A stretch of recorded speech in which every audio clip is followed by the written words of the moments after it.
Les entretiens des patriotes, bonjour à tous. IVG, une récupération politique pour masquer les résultats désastreux d'Emmanuel Macron. IVG, une liberté?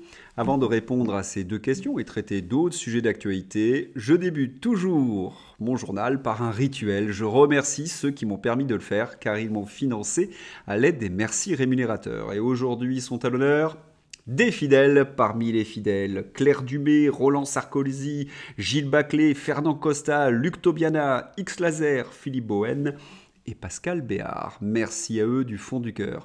Et puis je tenais à vous remercier, vous êtes formidables. Cette chaîne se développe et c'est grâce à vous, car vous la soutenez en levant un petit pouce, en écrivant de gentils messages ou en diffusant sur d'autres réseaux sociaux. Bienvenue à tous ceux qui nous ont rejoints ce week-end. Hier, réunis en congrès, députés et sénateurs votent à une majorité écrasante l'inscription de l'IVG dans la Constitution. Et vous constatez que les trois entrées sur le titre principal vont dans le sens du gouvernement ou du narratif. Droit à l'avortement dans la Constitution ? Emmanuel Macron annonce une cérémonie de scellement le 8 mars. Emmanuel Macron est détesté par le plus grand nombre. Il n'a donc plus que les célébrations et les hommages pour exister à la télévision. Conséquence, nous avons des hommages et des célébrations désormais tous les 15 jours. IVG dans la Constitution. Claude Malhuret émeut le Congrès en racontant le drame de celles, j'ai envie de dire, et ceux qui ne peuvent pas avorter. Malhuret, c'est ce sénateur qui avait agressé à multiples reprises, avec des termes très durs, les non-vaccinés. C'est quelqu'un qui est très peu connu pour son empathie et qui utilise la violence verbale. Autrement dit, c'est l'art de la comédie et du grand guignol. Comme si la Macronie avait offert une tribune à Claude Malhuret pour se rattraper des horreurs qu'il avait prononcées pendant la pandémie.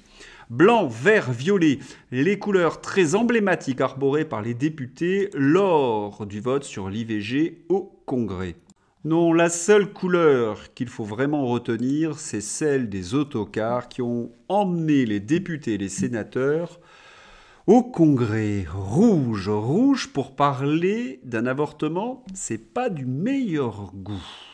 Mais est-ce que c'était vraiment nécessaire d'inscrire l'IVG dans la Constitution alors que l'IVG est déjà dans notre loi et qu'elle n'est remise en cause par personne? Yaël Braun-Pivet, en 2018, s'opposait fermement à l'inscription de la loi IVG dans la Constitution. Cette liberté n'étant pas menacée en France, elle trouvait alors absurde d'inscrire l'IVG dans la Constitution pour envoyer un message aux nations où cette liberté est menacée. Mais alors, si cette liberté n'est pas menacée, pourquoi l'inscrire dans la Constitution ? 81% des Français sont favorables à l'inscription de l'IVG dans la Constitution. Ça ne se refuse pas lorsqu'on est macroniste et qu'on est très en dessous du Rassemblement national dans les sondages.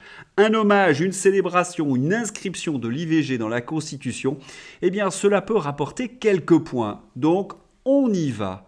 Et dire que c'est Yaël Braun-Pivet qui entre avec faste au Congrès devant les caméras, elle qui expliquait que ce n'était vraiment pas nécessaire l'inscription de l'IVG dans la Constitution. En janvier 2022, Gabriel Attal prétendait que ceux qui voulaient disposer librement de leur corps devaient être embêtés. Et oui, ces Gabriel Attal et compagnie sont d'un cynisme sans borne. Aujourd'hui, la France a adressé un message historique au monde entier. Le corps des femmes leur appartient et personne n'a le droit d'en disposer à leur place. C'est une deuxième victoire pour Simone Veil et c'est surtout une récupération politique donc indigne. Et que penser des féministes qu'on n'a pas beaucoup entendu pendant la pandémie ? Et oui, 2 poids, 2 mesures pour ces féministes. C'est un petit peu la même chose avec les agressions. Cela dépend de l'origine de l'agresseur. Rappelons-nous ce qui s'est passé en 2021. Le nudge dark. Qu'est-ce que c'est que le nudge ? Eh bien, ce sont des moyens de pression pour obliger les gens à aller dans une direction. Les confinements successifs avaient manifestement une fonction, traumatiser les Français. Et lorsqu'est arrivé le pic en juillet 2021, et notamment le pass sanitaire et le pass vaccinal, les autorités ont fait une sorte de chantage. Soit c'est le pic, soit c'est le confinement. De nombreux Français traumatisés sont allés au pic-pic. Et qu'apprenons-nous de l'Agence européenne du médicament, je vous ai montré le document dernièrement, eh bien que c'était un produit en phase expérimentale, en phase 3. Il fallait donc calculer le bénéfice-risque. Autrement dit, on ne pouvait pas aller à la pic-pic sans avoir le conseil d'un médecin. Est-ce que nous l'avons eu ? Non seulement les Français sont allés à la pic-pic, donc sans avoir le conseil d'un médecin sur la balance bénéfice-risque, mais en plus les autorités politiques leur ont menti en affirmant que le pic-pic protégeait de l'infection et de la transmission. Et qu'en est-il des effets secondaires ? Eh bien, cela commence à se réveiller un peu partout dans le monde. Angleterre, des députés, leurs pairs, ont accusé le secrétaire à la santé de dissimuler des données qui pourraient lier le vaccin Pchout à un excès de décès et ont critiqué un mur de silence sur le sujet. C'est le journal Le Télégraphe. Et qu'en est-il en France ? Eh bien, ceux qui ont menti aux Français pendant la pandémie, ceux qui ont vomi sur les non-vaccinés, comme Claude Malhuret, viennent se racheter une bonne conscience au Congrès en essayant de faire pleurer Margot. Mais quelle honte et quel cynisme ! Est-ce que l'IVG est une liberté ? Regardons un petit peu ce que signifie ce mot liberté. Vous connaissez la formule « Ma liberté s'arrête où commence celle des autres ». Cette sentence, que l'on cite parfois sans vraiment comprendre ce que l'on est en train de dire, est une reformulation de l'article 4 de la Déclaration des droits de l'homme et du citoyen de 1789. La liberté consiste à pouvoir faire tout ce qui ne nuit pas à autrui. Ah, il y a le concept de nuisance à autrui. Ainsi, l'exercice des droits naturels de chaque homme, et de chaque femme bien évidemment, n'a de borne que celle qui assure aux autres membres de la société la jouissance de ces mêmes droits. Ces bornes ne peuvent être déterminées que par la loi. Ça, c'est très intéressant. On retient le mot nuisance et le mot jouissance de ces mêmes droits. L'IVG. L'IVG instrumentale, chirurgicale, peut être pratiquée jusqu'à la fin de la 14e semaine de grossesse, soit 16 semaines après le début des dernières règles. L'IVG médicamenteuse est pratiquée jusqu'à la fin de la 7e semaine de grossesse, soit au maximum 9 semaines après le début des dernières règles. Très bien. Regardons un fœtus à 3 mois de grossesse. Ses organes sont formés et fonctionnent. Son cœur bat même entre 110 et 160 battements par minute. Ses membres s'allongent et ses muscles apparaissent, ce qui l'encourage à bouger un peu plus, même si vous ne le sentez pas encore. Son squelette se forme et se consolide. Son cœur bat. C'est donc quelque chose de vivant. Mais alors, il pourrait être protégé par la Déclaration des droits de l'homme et du citoyen. La liberté consiste à pouvoir faire tout ce qui ne nuit pas à autrui. Et voilà. L'IVG est peut-être une nécessité dans certains cas, mais c'est certainement pas une liberté. Quand Simone Veil a fait voter l'IVG, elle nous avait pourtant promis que ce serait que des cas un peu exceptionnels. Aujourd'hui, 240 000 IVG chaque année, à 3 mois. Et vous avez la France qui est en déficit des générations. Je crois que j'ai pas besoin d'en dire plus. Que se passe-t-il du côté asiatique ? D'où vient le calendrier chinois ? Le calendrier chinois aurait aujourd'hui plus de 700 ans. Il aurait été créé par un scientifique chinois et aurait le pouvoir de nous aider à deviner le sexe du bébé à l'avance.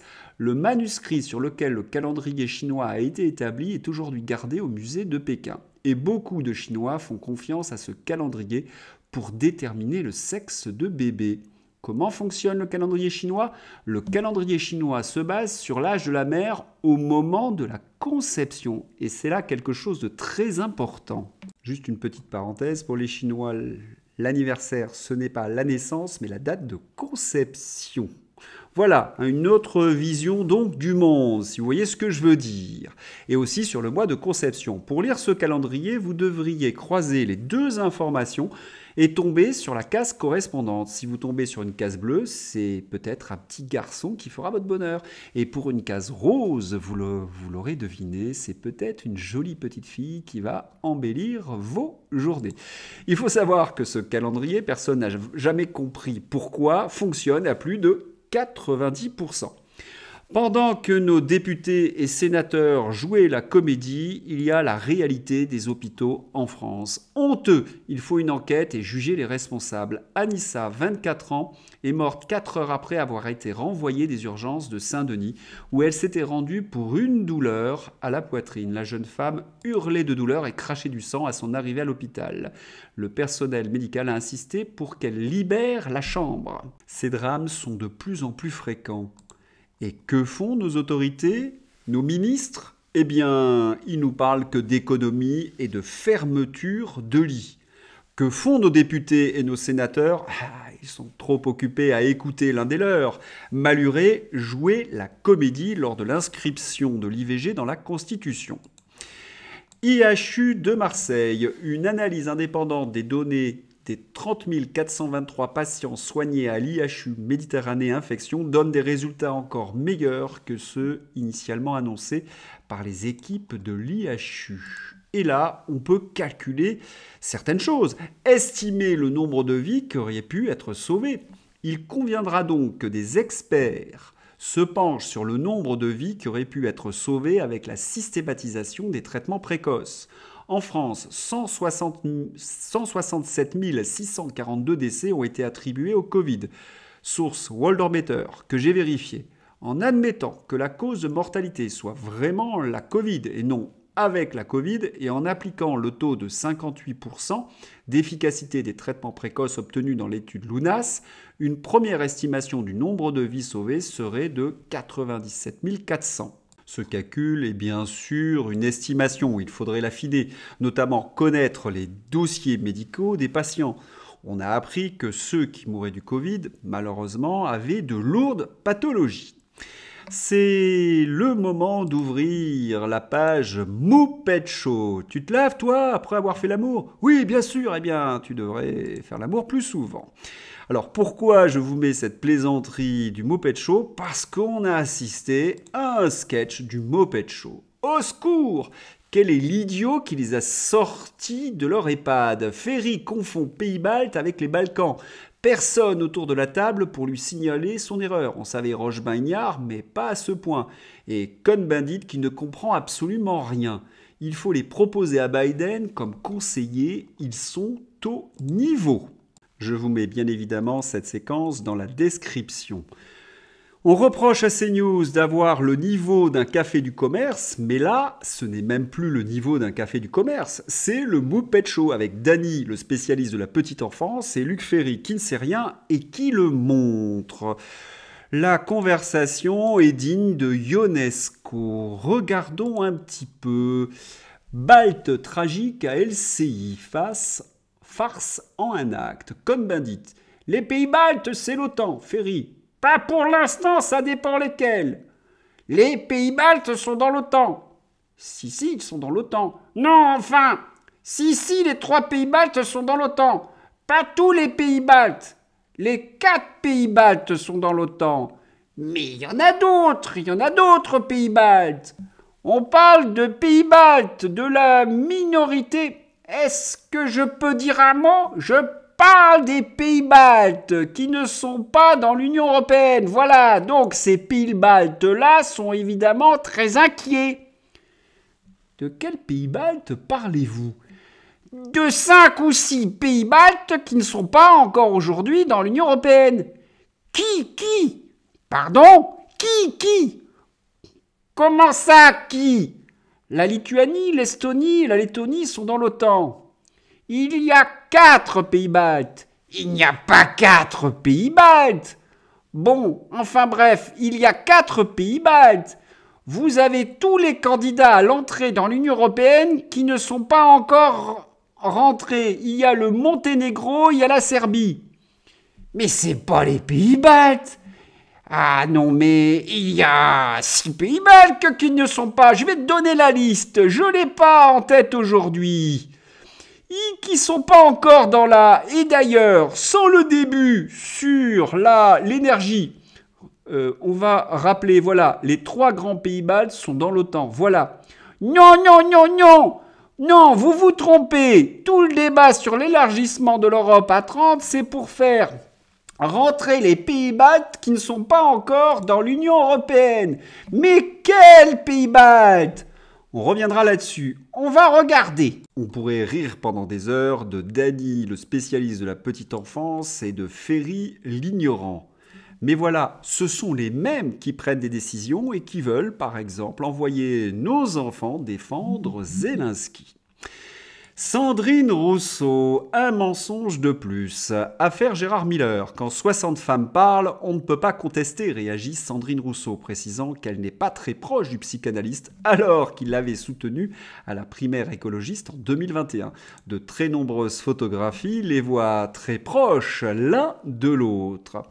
Et là, j'ai une réflexion sur la gauche. La gauche nous donne des Gérard Miller, nous donne des Quatennens, des Denis Baupin, des Strauss-Kahn et des Sandrine Rousseau. Les voilà les dignes héritiers des 68 arts. C'est très fashion, c'est la mode pour aller se battre en Ukraine. Ça se voit que les médias préparent la population à la guerre. Là, j'avoue qu'il fallait oser présenter la guerre sous un jour cool, à la mode, sympathique. J'avais envie, par esprit de contraste, de vous montrer les photographies de nos grands-pères, ceux qui sont revenus avec la gueule cassée. Mais c'est tellement épouvantable que j'y ai renoncé. Emmanuel Macron, c'est un jour oui, un jour non. Il a été interviewé par le journal tchèque Bravo. Et là, il affirme qu'il n'y a pas d'envoi de troupes prévues en Ukraine. C'est tellement problématique que le journal Le Figaro, tortille la nouvelle. Troupes en Ukraine, Macron affirme refuser toute logique d'escalade. Le président français Emmanuel Macron a affirmé lundi refuser d'entrer dans une logique d'escalade après ses propos controversés, c'est le moins qu'on puisse dire, sur l'option d'un possible envoi à l'avenir de militaires occidentaux en Ukraine. En réponse à une question qui m'était posée sur l'envoi des troupes, j'ai répondu que rien n'était exclu, a rappelé Emmanuel Macron dans un entretien au journal tchèque Bravo, dont un extrait a été mis en ligne lundi soir à la veille de sa visite à Prague. Nous lançons le débat et réfléchissons à tout ce qui est possible de faire pour soutenir l'Ukraine, a-t-il ajouté. J'ai toujours été clair sur le cadre qui était le nôtre. Nous ne sommes pas en guerre contre le peuple russe et nous refusons d'entrer dans une logique d'escalade. Vous remarquez que le titre que je vous ai présenté, que l'on retrouve à la une de nombreux journaux d'Europe centrale, ne se retrouve pas dans le verbatim du Figaro. Je pense que vous avez la réponse à cet oubli. Autre scandale, toujours l'Ukraine. L'Ukraine dit n'avoir pas reçu 16 milliards d'euros d'aide collectée en 2022. Le Premier ministre ukrainien a affirmé lundi que son pays n'avait pas reçu plus de 16 milliards d'euros d'aide collectée par la Pologne et la Commission européenne lors des 2 conférences de donateurs à Varsovie en 2022. Dans la foulée de l'invasion russe. Ces fonds ont été réunis, selon nos informations, plus de 10 milliards d'euros à la première conférence et plus de 6 milliards à la deuxième, a déclaré donc le Premier ministre ukrainien lors d'une conférence de presse à Kiev, alors que son pays s'inquiète de l'effritement du soutien occidental après 2 ans de guerre. Selon lui, ces fonds ont été levés par la Pologne avec la Commission européenne pour le soutien de l'Ukraine. Nous ne savons pas ce qu'ils sont devenus, ces fonds. Comment ont-ils été dépensés? Qu'ont-ils soutenu? L'Ukraine n'a rien reçu. Est-ce qu'il y aurait de la corruption au sein de l'Union européenne, du détournement d'argent? Et dire que Thierry Breton veut s'attaquer aux 10 000 milliards de l'épargne européenne. Thierry Breton, le commissaire européen chargé du marché intérieur, a déclaré aujourd'hui « Nous devons passer en mode économie de guerre pour l'industrie de défense ». Eh oui, comme nous le rappelle Philippe Béchade, l'économie de guerre correspond à une norme assez précise, 10 à 15% du PIB du pays contre 2 à 2,5% actuellement en Europe. Vous comprenez mieux la tentative de captation par Bruno Le Maire de 10 000 milliards d'épargne qui dort? Il suffit de relier les points, tout est sous nos yeux. Et puis, pour gérer tout cet argent, il va falloir de nouvelles structures. Il y aura donc une organisation, des salaires, du coulage, de la corruption.